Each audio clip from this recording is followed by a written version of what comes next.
Today, we're going to talk about Scareware. I hate Scareware. Why did you bring this to me? Oh, I think Scareware is like a dirty, trashy, sort of under the table type attack where you're trying to manipulate people in a very aggressive manner. And yeah, it's just shady. There's no honor in the fight. It's an interesting choice of words. Honor in the fight. You feel pitted against them? Oh, absolutely. What happened that this suddenly came up? Like we were sitting around and you started just going nuts, and I said, okay, I'm going to host this episode. Well, Scareware honestly is something that I've come across many times in life and helped people out of computer issues where they've been dealing with it. And typically it's quite easy to deal with.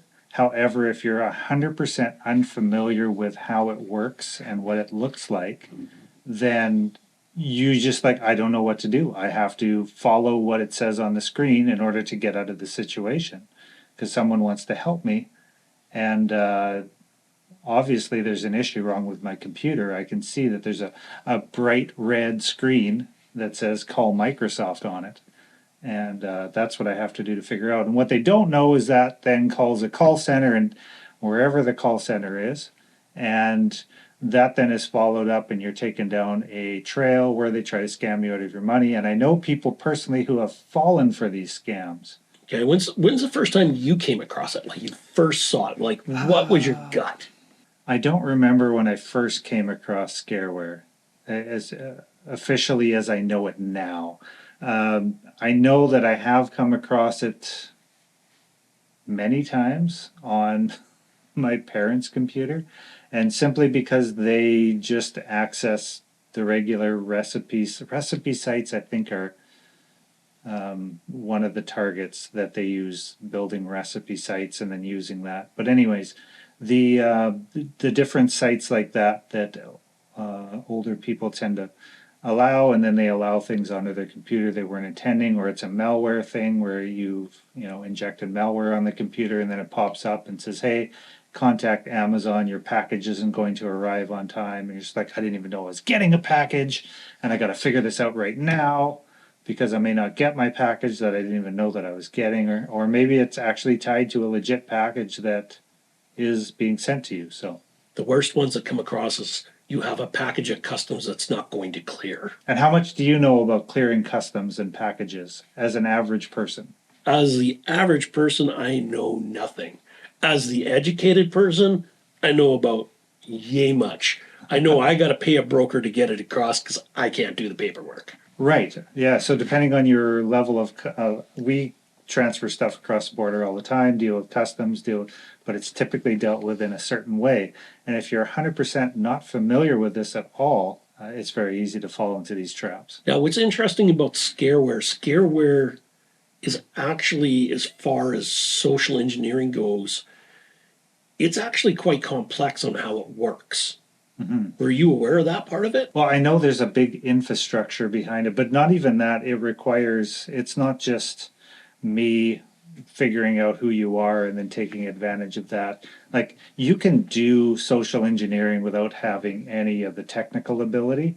Scareware actually requires a team of people. You need someone to develop software or develop a website or develop something to make the attack happen. It could also be someone to set up a phone system or set up an automated caller or set up however it is that the actual attack is going to take place.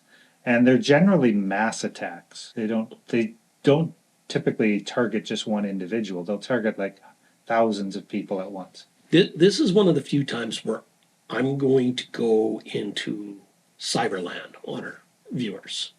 I'm going to explain this a little bit. Richard's right. Generally, what happens is the victim signs up, recipe site, sheep shearing site, how to make baubles, how to... I only pick on recipe sites because I know that's been a source before, and it's no specific one. It's not like they're all bad. Here's what happens for everybody out there, is they collect this list. This list gives them an IP address for you. An IP address, there's two different types. It's going to get technical, but we'll just leave it out. IP address links your computer to the internet and the traffic that flows back and forth. In your computer and how it talks to the internet, we talk about a thing called ports, and there's different types of ports.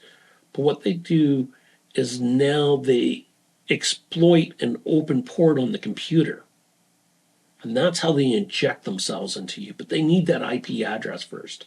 And how they Essentially, social we've lost engineer half of you. our viewers, but I'll just say that ports are like a door. So Exactly. they open a door on They your open a computer. door on your computer and they walk right through. And then they go back to work on the social engineering side of it, which is, I'm going to frighten you to do something. Now, for you and most of our viewers, that's really, really scary. For me as the IT director, that gets really, really fun. Because now it's my opportunity to go backwards on our attackers. Most people will jump into their antivirus, which I've probably already done. Most people will turn around and start turning off their computers and stop everything, which I strongly encourage. Yes, most of these things will be blown out just by turning your computer off, unplugging it, disconnecting it from the internet, turning it back on, and letting it go to town. Most. But the flip side of it is I call said number. Mm-hmm. And I'm a disturber. You can do that as well. And we've actually had a client where somebody walked through said door and had this happen to them.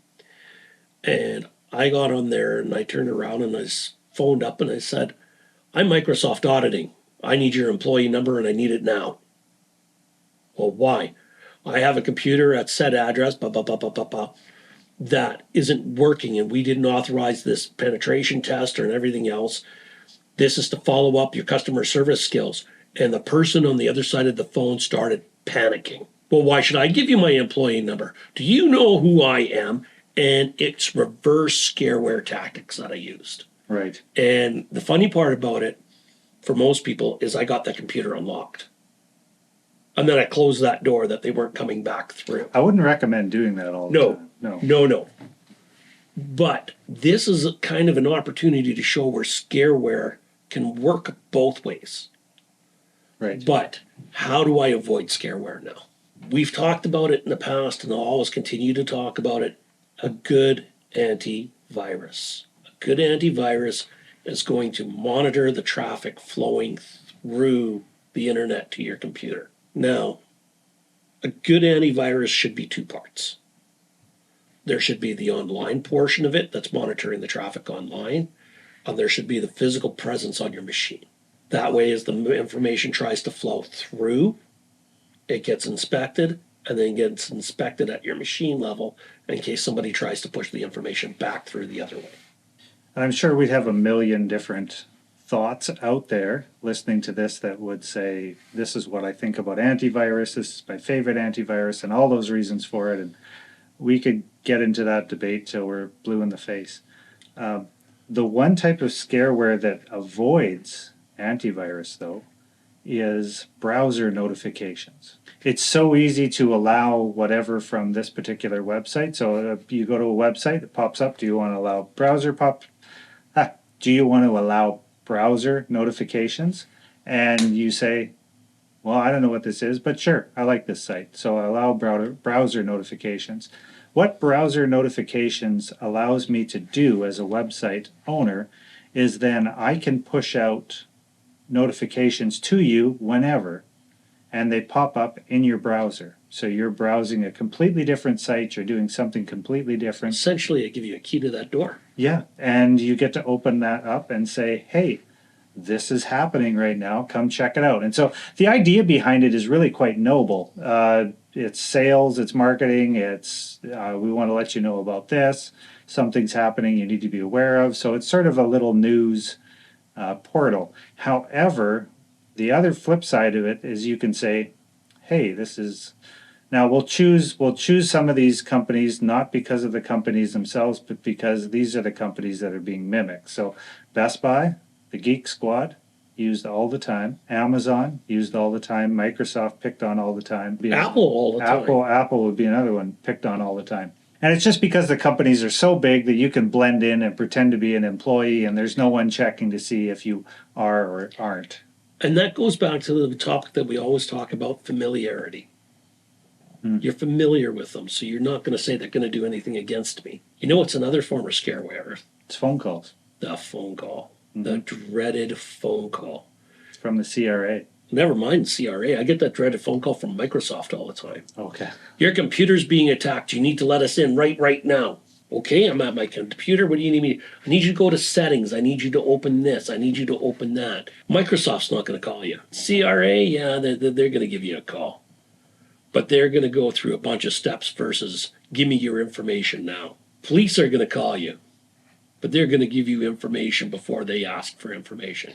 Your credit card company will call you. Your credit card company is going to ask you for information, and you're going to ask them back for information, and they're going to be able to supply it to you. If they can't, you hang up that call. And the government calls the CRA or the RCMP or the Winnipeg Police Service or the Edmonton Police Service or the Vancouver Police Service. I've had, we deal with CRA all the time. And for those who aren't familiar with the CRA, it's the Canadian Revenue Agency, so IRS in the States.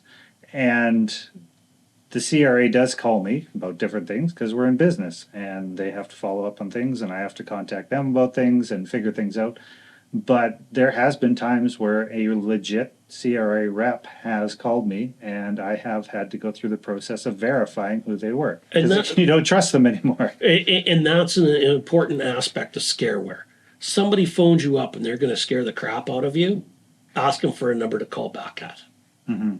And guess what? We have the tools in front of us to turn around and reverse look up a number nowadays. So if they phone and say, I'm with Revenue Canada, and you turn around and say, I need a number that I can return your call at, they'll generally provide it to you. Yes, 100%. I'm with the IRS. They will provide you a number that you can call them back and you can turn around and say, I need to validate. And that's one of the things with social engineering that's gone away with time. People, especially with scareware, you're panicked.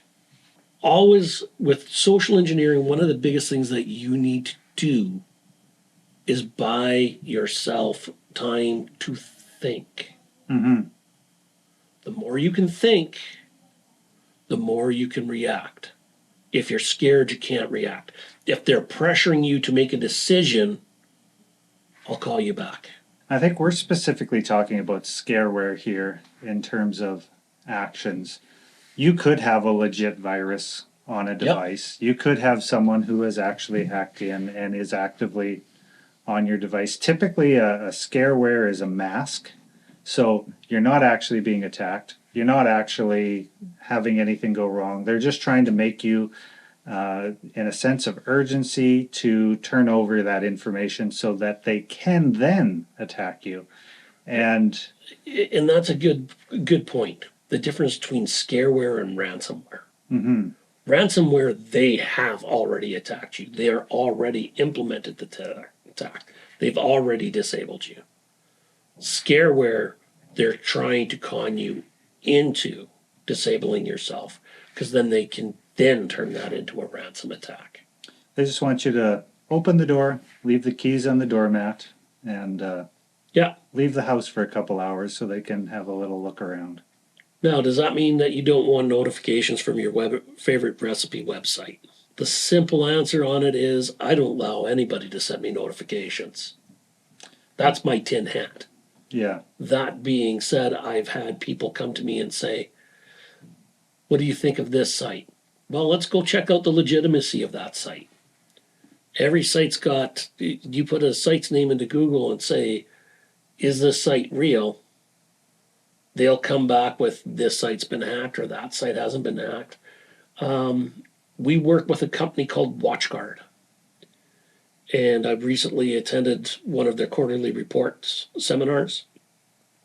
And there was a legitimate Dodgers site in the States that got hacked. And they got a hold of what you were talking about, that notification list. Oh, yes, yes.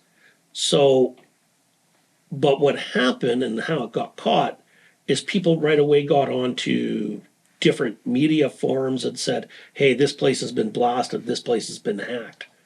Don't be afraid to utilize those resources Yeah, to there's protect there's yourself. nothing wrong with double checking any of this. And that's the biggest thing with Scareware. Buy yourself time. Buy yourself time and go check. Ask second, third opinions. Typically, if something goes wrong on my parents' computer, they will call me and they'll be like, "Hey, what's going on with this? Is it real?" And we can check it out and be, "Nah, it's not. We'll get that cleaned out for you." Also, extensions, browser extensions. There's browser notifications. Browser extensions are another big one where you'll get a browser extension installed on there. This is where I'm going to pick on Chrome for a minute. Yeah, I love Chrome. Don't get me wrong. I have mixed feelings. I love Chrome. Well, you and I are in different aspects of this industry. I love Chrome. The problem with Chrome, though, even though it's ultimately infinitely customizable, is there's nobody at the gate with a key saying, do not do this. And that's the downside to Chrome and extensions. So if you're going to go put on an extension into your Chrome, we're not going to kid ourselves. Edge is going to get there too. Make sure there's a gatekeeper of some sort that you're checking in with. Check up on stuff. The key to Scareware and protecting yourself is be aware. Yeah, and there's even legit extensions that can get hacked, and then all of a sudden, you have a bad extension that you've used for a long time. I've seen those come on and off where they've had a problem, they got it cleaned up, and then it was back to normal. I'll admit it. I've had Scareware come through a computer. There's no shame in admitting it. It's how you respond to it. And like I keep saying here, buy yourself time. Your computer splashes the big red screen and it all seems absolutely locked up. Press and hold that power key. It'll go into what they call a soft shutdown. It'll shut the computer down. Give it a few minutes, turn it back on, see what you have. Don't be afraid to ask for help. Absolutely.